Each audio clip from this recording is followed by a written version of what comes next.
નમસ્કાર વિદ્યાર્થી મિત્રો, Shri Gyanjyot education charitable trust સંચાલિત શ્રી દક્ષિણામૂર્તિ વિદ્યા મંદિરની યુટ્યુબ ચેનલમાં હું આપનું હાર્દિક સ્વાગત કરું છું. વિદ્યાર્થી મિત્રો, આજે આપણે અંગ્રેજીમાં 1 થી 40માં અંકોમાં આપણે અર્થ, ઉચ્ચાર અંકો સાથે શીખી ગયા, બરોબર.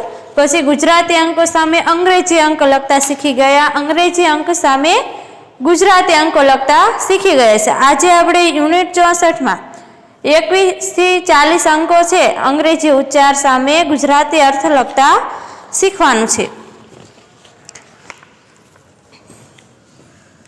તો 21 થી 40 અંકોના અંગ્રેજી ઉચ્ચાર સામે ગુજરાતી અર્થ લખો. હવે 21 થી 40 અંકો છે, એના આડાવડા અહીંયા અંગ્રેજી ઉચ્ચાર લખેલા છે, એની સામે આપણે ગુજરાતી અર્થ લખવાના છે.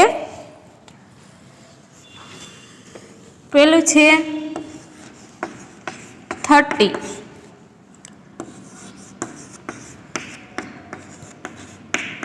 32,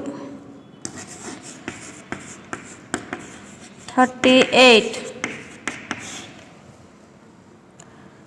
40,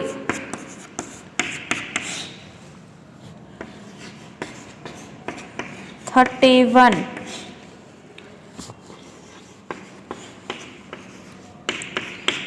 34. હવે જોઈએ 30, તો 30 એટલે કેટલા થશે? એને ગુજરાતીમાં શું કહેવાય? તો કે 30. તો એને ગુજરાતી શબ્દમાં લખીશું 30. હવે 32, તો એને ગુજરાતીમાં શું થશે? તો કે 32. હવે 38 એટલે કેટલા થશે? તો કે 38. તો એને આપણે અહીંયા ગુજરાતીમાં લખશું 38. 40 એટલે કેટલા થશે? તો કે 40. તો અહીંયા આપણે ગુજરાતીમાં 40 લખીશું. 31 એટલે કેટલા થશે? તો કે 31. 34 તો શું થશે? તો કે 34.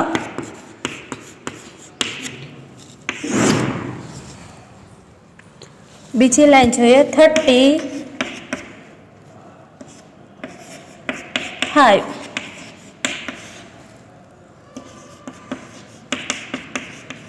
22,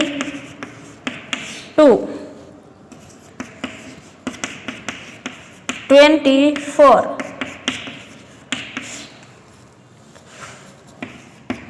28,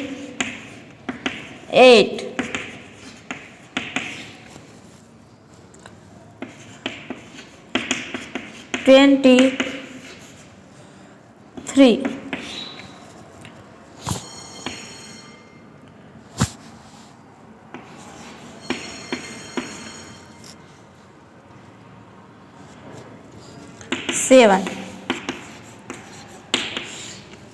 જોઈએ હવે આપણે તો કે 35. તો 35 એટલે ગુજરાતીમાં શું થશે? એને તો કે 35. 22 એટલે શું થશે ગુજરાતીમાં? તો કે 22. 24 તો શું થશે? તો કે 24. 28 એને ગુજરાતીમાં શું કહીશું? તો કે 28. 23 તો કે 23.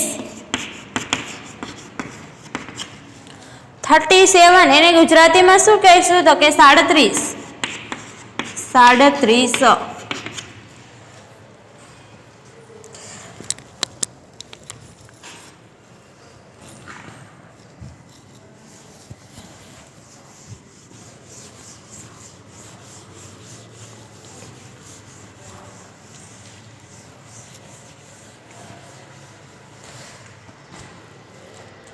હવે જોઈએ આપણે तो के 25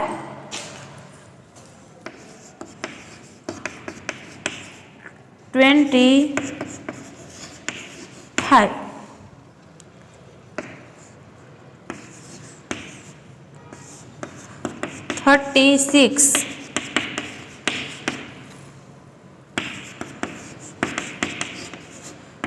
27 39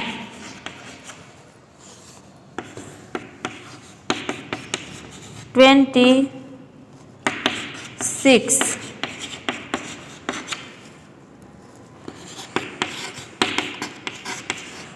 29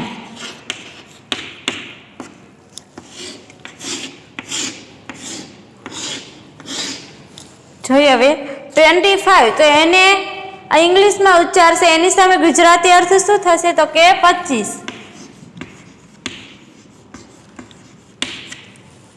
હવે 36 તો એને ગુજરાતીમાં શું કહીશું તો કે 36. 27 તો એને શું કહીશું આપણે તો કે 27.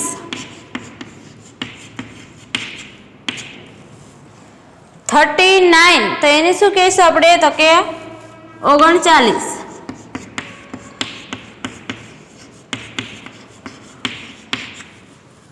26 એને શું કહીશું આપણે તો કે 26 અને 29 તો કે 29.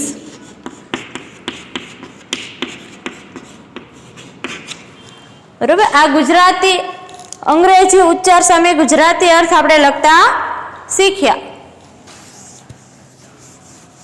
હવે આપણે યુનિટ 65 માં જોઈએ.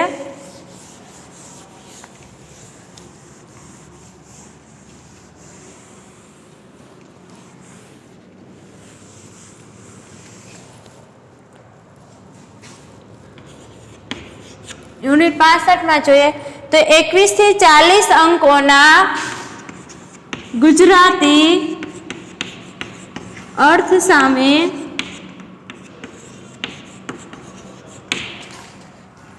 અંગ્રેજી ઉચ્ચાર લખો.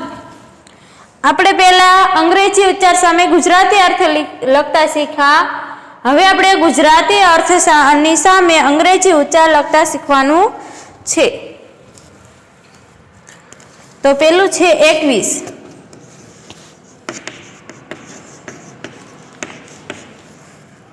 40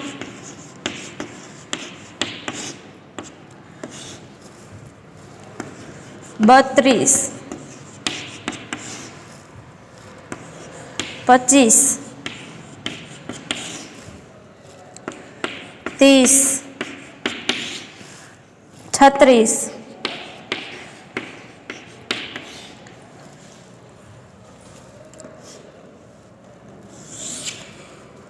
24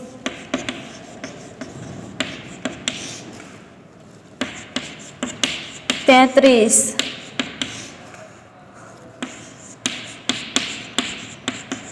37 31 26 અને 34. હવે એ કેટલા છે 21 ગુજરાતી અર્થ. તો તેને અંગ્રેજીમાં શું કહીશું આપણે તો કે 21. 40 તો એને શું કહીશું આપણે ઇંગ્લિશમાં તો કે 40. 32 તો એને શું કહીશું આપણે તો કે 32. 25 તો એને શું કહીશું આપણે 25.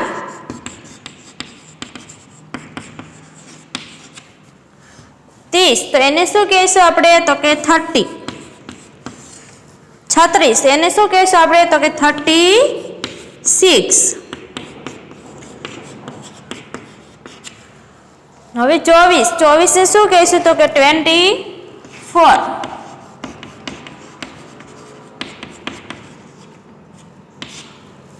33 એને શું કહેવાય ઇંગ્લિશમાં? તો કે 33.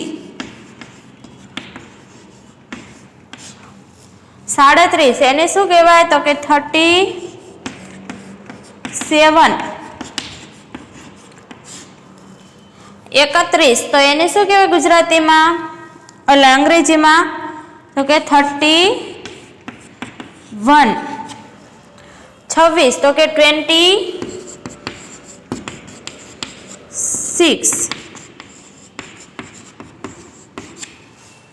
અને 34 તો કે 34.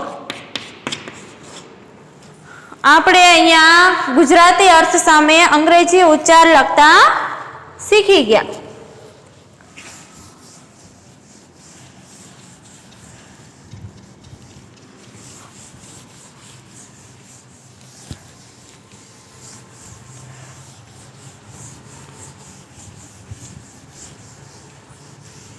હવે અહીંયા આપણે યુનિટ 66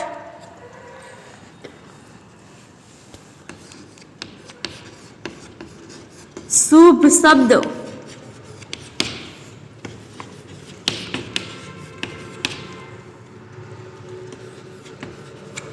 યુનિટ 66 જુદા જુદા સમયે બોલાતા શુભ શબ્દ વાંચો. આપણે અમુક પ્રસંગે અમુક સમયે બોલાતા અલગ અલગ શુભ શબ્દો, બરોબર? તો અહીંયા હું જે લખું છું તમારે પણ તમારી નોટબુકમાં લખવાના છે. ક્યારે કઈ રીતે બોલવું? આપણે બાય તો એને શું કહીએ? તો કે આવજો. ગુડ ડે તો કે શુભ દિવસ. ગુડ નાઇટ તો કે શુભ રાત્રિ. ગુડ મોર્નિંગ તો કે શુભ સવાર. ગુડ ઇવનિંગ તો કે શુભ સાંજ. વેલકમ તો કે ભલે પધારો. ગુડ આફ્ટરનૂન એટલે શુભ બપોર. કોંગ્રેચ્યુલેશન્સ એટલે કે અભિનંદન. અને થેન્ક યુ એટલે આપનો આભાર. આપણે કોઈ ગુજરાતીમાં આવજો કેવું હોય, બરોબર? તો એને આપણે ઇંગ્લિશમાં બોલવું હોય તો શું બોલવાનું? તો કે બાય. પછી આજે શુભ દિવસ છે એવું બોલવું હોય તો એને ઇંગ્લિશમાં શું કહેવાય? તો કે ગુડ ડે. પછી શુભ રાત્રિ, રાત્રે કોઈને આપણે કેવું હોય કે શુભ રાત્રિ, તો એને ઇંગ્લિશમાં શું બોલાય? તો કે ગુડ નાઇટ. પછી સવારમાં આપણે શુભ સવાર હોય તો આપણે કોઈને ઇંગ્લિશમાં બોલવું હોય તો શું બોલી શકીએ છીએ? તો કે ગુડ મોર્નિંગ. શુભ સાંજ એટલે 6 વાગ્યાનો સમય હોય, 5 વાગ્યા પછીનો 6 વાગ્યા સુધીનો સમય હોય, 6 થી 7નો, તો કે ગુડ ઇવનિંગ. એને શું કહેવાય? તો કે શુભ સાંજ. ભલે પધારો, આપણા ઘરે મહેમાન આવ્યા હોય, આપણે ભલે પધારો એવું કેવું હોય તો એને ઇંગ્લિશમાં શું કહી શકીએ છીએ? તો કે વેલકમ. પછી બપોરનો સમય હોય, શુભ બપોર. બપોરના સમયે આપણે શું બોલી શકીએ છીએ અંગ્રેજીમાં? તો કે ગુડ આફ્ટરનૂન. પછી કોઈ કે સારું કામ કર્યું હોય અને આપણે તેને અભિનંદન પાઠવવું હોય તો અંગ્રેજીમાં આપણે શું કહેવાય છે એને? તો કે કોંગ્રેચ્યુલેશન્સ. પછી કોઈ કે આપણું સારું કામ કર્યું હોય, આપણને મદદ કરી હોય, આપણે એમનો આભાર વ્યક્ત કરવો હોય તો એને અંગ્રેજીમાં શું બોલી શકીએ છીએ? તો કે thank you.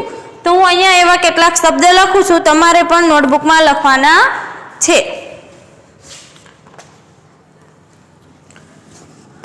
By.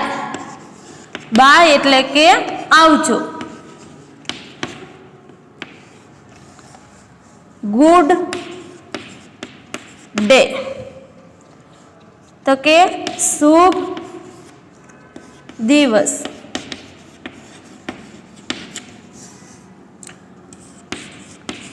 Good night તો કે શુભ રાત્રિ.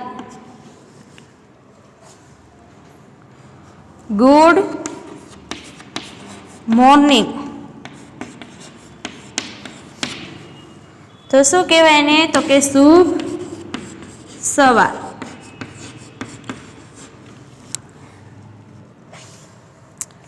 ગુડ ઇવનિંગ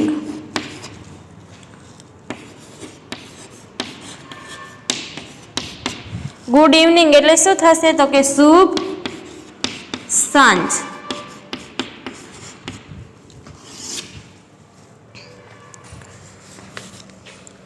વેલકમ તો ભલે પધારો.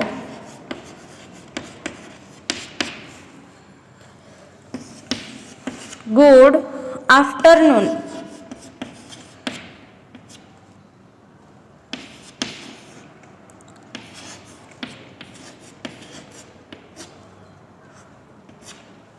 ગુડ આફ્ટરનૂન એટલે કે શુભ બપોર.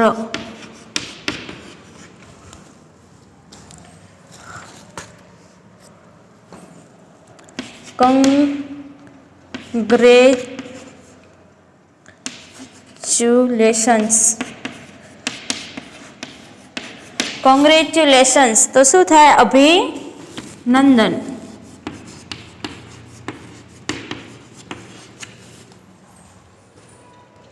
Thank you.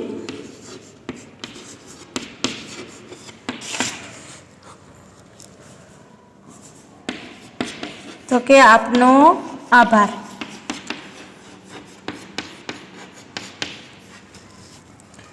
ફરીવાર આપણે જોઈ લઈએ શબ્દ. જો બાય, બાય એટલે શું થાય? તો કે આવજો. ગુડ ડે એટલે કે શુભ દિવસ. ગુડ નાઇટ એટલે કે શુભ રાત્રિ. ગુડ મોર્નિંગ એટલે શુભ સવાર. ગુડ ઇવનિંગ એટલે શુભ સાંજ. વેલકમ એટલે ભલે પધારો. ગુડ આફ્ટરનૂન એટલે કે શુભ બપોર. કોંગ્રેચ્યુલેશન્સ એટલે કે અભિનંદન. અને થેન્ક યુ એટલે આપનો આભાર. હવે હું તમને હોમવર્કમાં તમારે આ જે યુનિટ 66 મેં લખી છે એ 2 વાર તમારી નોટબુકમાં લખવાની છે અને આ બધા શબ્દો તમારે મોઢે યાદ રાખવાના છે.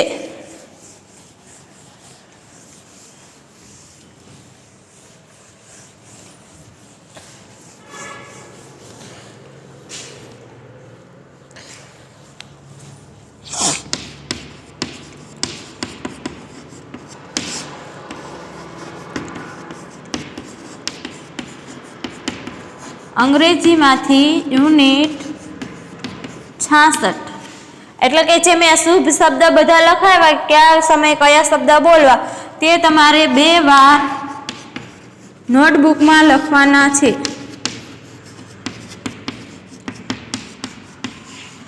લખી યાદ કરવા.